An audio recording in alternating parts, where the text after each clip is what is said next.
Guys, Alam mo ganon. ng misis niya. Road trip! Si Eddie Tol. They at the Eddie. Guys, tingnan niyo. Ay, legit to!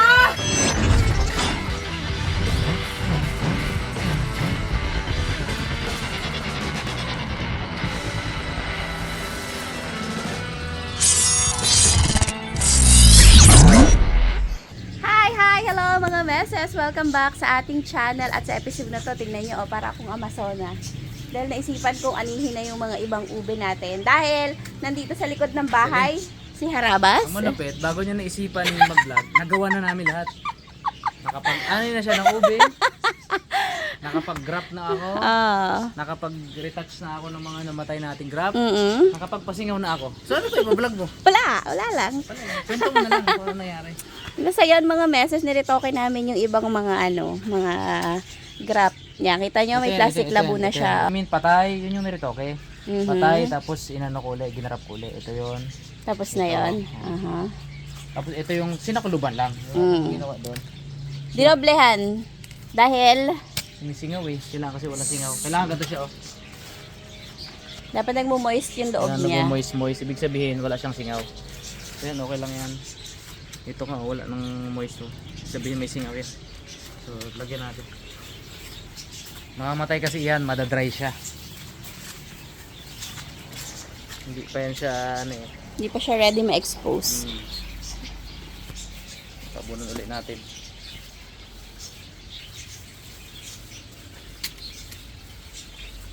Yan. Sakalin natin dito. Ayan, tapos na. Dami na namin nagawa. Oo, walang libay mo. Mag-vlog kaya ako. Sabi ko.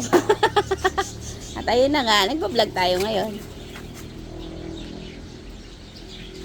As in, nakatambay lang ako dito kanina mga meses, dyan ako nakaupo. Oh.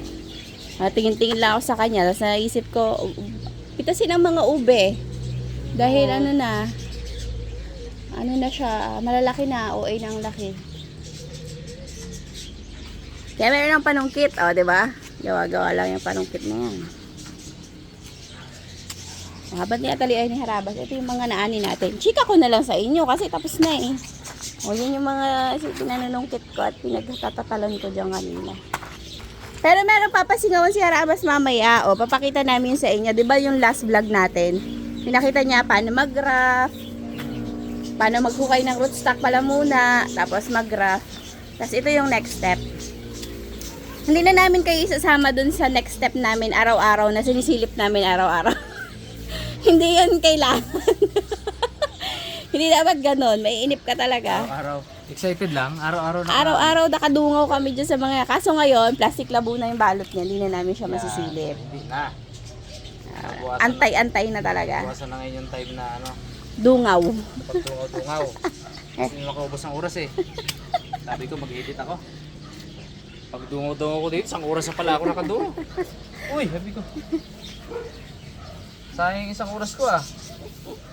Hindi naman nasayang. Relaxing naman pag dito kasi. Oo. Dumating kasi ako kanina ng rootstock. Tapos na, nag-grab ko na kanina. Oo nga no. Andun lang din ako. Nanonood. Bayan. Hina naman. Ba naman yan na.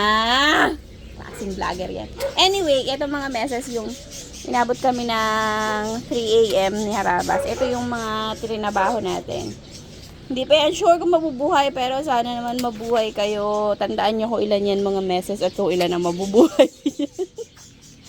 Buhayan. Pero maunang mabuhay dyan yung mga ugat. Oo.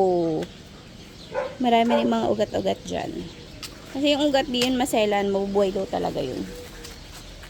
Ongger. Wala ng moisture. Ayun. Mamaya mga meses, isama namin kayo sa pagpapasingaw. Ito na mga meses. Ay, padungaw ko sa inyo habang hindi pa nadoble. Teka nga. Yan yung mga gustong-gusto naming nakikita dito. Oh. Yan oh. Ito nyo yan. May green. Oh, ibig sabihin, buhay talaga yan. Ayan. Pero mamaya yan, susuklabon ulit yan ni Harabas kasi Kasi nag-spray kami ng pang amag nung nakatayo na siya dito. Kasi nga naglaganap ang amag nung nag-uulan. So, in-sprayan siya. Ngayon, tinape na lang. Ngayon yung tape ngumanganga. Kaya siya nagda-dry. Oh, ayan pa yung isa. Oh, nakakakilig kaya yan mga meses pag nakita mong ganyan.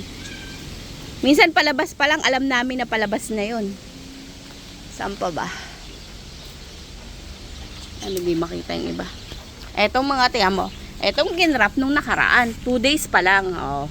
Kasi may dahon yan ng ginrap. May dahon talaga yan ng ginrap. So yan yung isang magiging palatandaan natin mga meses. Pag yan daw ay nagtuloy-tuloy at hindi siya natsugi ang dahon na yan, buhay na siya. Ito ugat to eh. Di ba Brad? Ugat to? Oh. Bilis magbuhay ah. Mabilis lang to mabuhay. Ito yung mga ibang ugat na ginawa ko. Yan oh. Gusto ko kasing itry kung carry mabuhay. Tapos ilalagay siya sa cute na paso. Liit lang yan oh. Yan lang daliri ko. Mataba pa yung daliri ko. Yay! Exciting. Okay. Okay ka na dyan. Siguro ang gusto dito. Nalock na ang moisture. Matagal-tagal pa ulit mga meses yung mga bagong graph, nakakainis. Tapos yung mga graph doon, ay teka, hindi ko pala kayo na-update. Pakita ko sa inyo itsura ngayon. No, talagang, anong kit? Baka may makita ako eh. Tignan nyo muna pala tong daan namin ng mga meses. Parang na-abandon na siya. Grabe, sobrang lakas ng hangin. As in, OA. Natahimik lang siya ngayon. Para pakita ko sa inyo, nag-video kanina ito. Ting!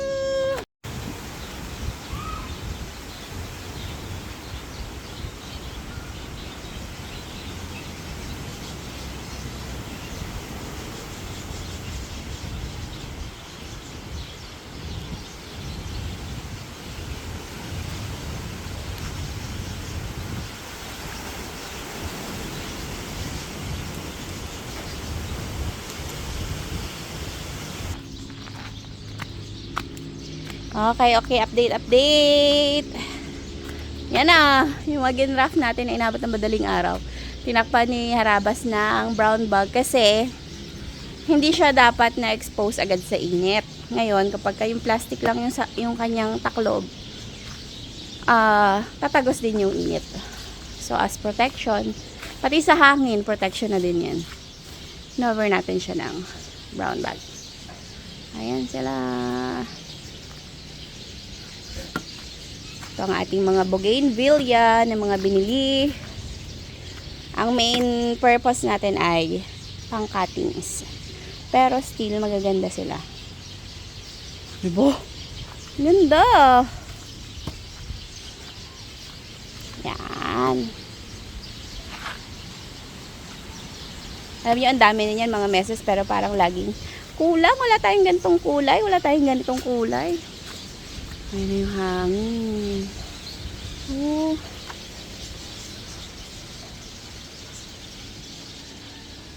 Kasi ito maganda na to. Kita nyo, halos puro dahon na siya. Pero, nung tinrim siya ni Harabas, ang dami ng bulaklak na possible. Ganda yan. Ay! Balik ka tayo dun. Sinawa na natin yung ating ginrap natin to. Kailan ba siya? Parang January 4 ata o January 3 ganun. So ito na siya ngayon. So ginrap din agad yan. Yan, ang dami ng tubo. So ang papasingaw hapon. Tapos unti-unti lagyan lang natin ng konting Butas. Yan. Ganyan. Butasan lang ganon. Yan. Ganyan. 3 araw na ganyan. Tapos lakihan ulit natin hanggang 1 week pang isang linggo niya Bulat-lat na. So dapat pagka ganyan nakalalaki yung dahon, 'di ba? Oo. Pag medyo maliit kasi matutuyuan pa yan sila. Ayan lang. Ito nga ito yan, hindi ko alam kung sa sobrang sobrang dami na. Kung maliliit pa yan, di pa natin. Huwag mo na yan. Yung Dapat pare-parehas. Yung makapal lang daw. Yan nyo to, punong-puno na yung supot. Ito nga, sumingaw na eh. Wala na siyang naklubad ulit natin. Ano yan? May tubo. May tubo yan, oh. Ito. Pwede na pasingawan to. Ah. Yan lang, unti-unti lang. Huwag mabigla kasi hindi dapat siya Yan, mabigla. para di mabigla. Okay. Ito wala pa, maliliit. Malaki na rin, pero kunti pa yan. Saka na. Hindi nagpantay-pantay. Samantalang isang lahi lang rin yan, no? Hindi nagsabay-sabay. Dito, ito, buttercup to. Puro buttercup. Puro buttercup to. Wait lang. Tubo.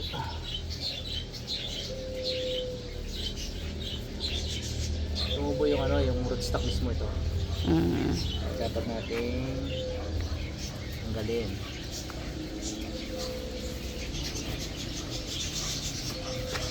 Kurut-kurutin natin.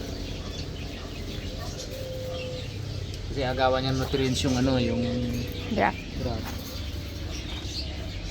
Ito graft to. Graft ba to? Oo. Ay, Hindi. hindi. Rootstock. Wait lang. Kaya mo lang muna siguro. Hindi man, putol man. Meron dito yan. Ano to? Hindi nalagyan? May biak siya, tapos hindi siya naanuhan. Hindi nalagyan? Wala siyang laman. Oo nga. Ano?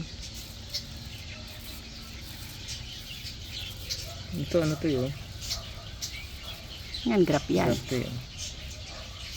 Grab din to. Weird. Kinulang? Kinulang siguro ako. Iwan. Hindi nalagyan. Inis eh. Gabing-gabi na rin kasi yan. Ang ginawa. Ito nga. Ito. Ito, Grab ba maliit to? pa. Ay. Oo. Oo, may tali. Okay. Kala ko hindi na naman grab eh. Okay. So yun lang. Yung mga kapalang dahon yung mga kasi naman. Para masanay sila. Nang konti-unti. Lapit. Kapal-kapalin pa yung dahon. Okay. So, grabe yun. Oh, ito na. Ito yung mga nauna mga meses. Tapos ang mga kasabayan niya, hindi na natin masisilip. Kasi nadoblehan na. Tingnan ko Mga na agad baby yan. pa. Tinarin. Pinutol ko na agad yung mga talbos niyan. Ito, tingnan mo to. Ayan mga meses. May mga bago na siyang sibol. Oh, pinutol ko yan. Tapos bago na ulit si Bull. Yun yung diskarte para Kumapal. mapalagod ko.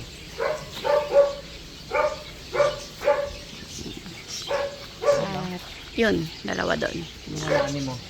Ha? Yung mga naani mo. Kulang pa. May papakuha pa ako sa'yo. Yan. Ito, kay grass. Yan o. Yan o. Yan makita. Hindi, sa labas. Yan lang. Ito lang malapit. Oo, malaki yan. Ang lalaki. Kaya yung sungkit ko. Ayun. Wala. Masarap nung ganito nung umaani ka sa sarili mong ano. Sa sarili mong backyard. Umaani mo na yung mga Itinanim. Naakas. Ang dami nito pala. Kaya nga eh. Ano, mga meses. Ang daming bayag nito. Oh. Wow! Ang laki!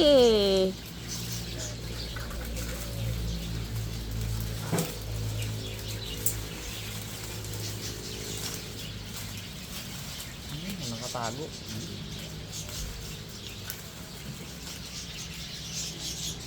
Mhm.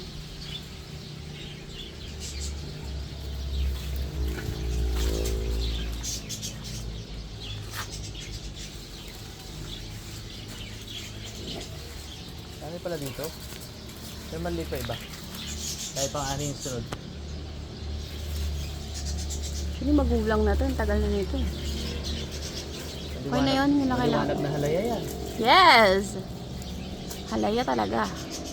Ito na, mga meses. Oh. Yan. Yun oo. Wow. Maliit pa. Ito goods na. Ito goods na.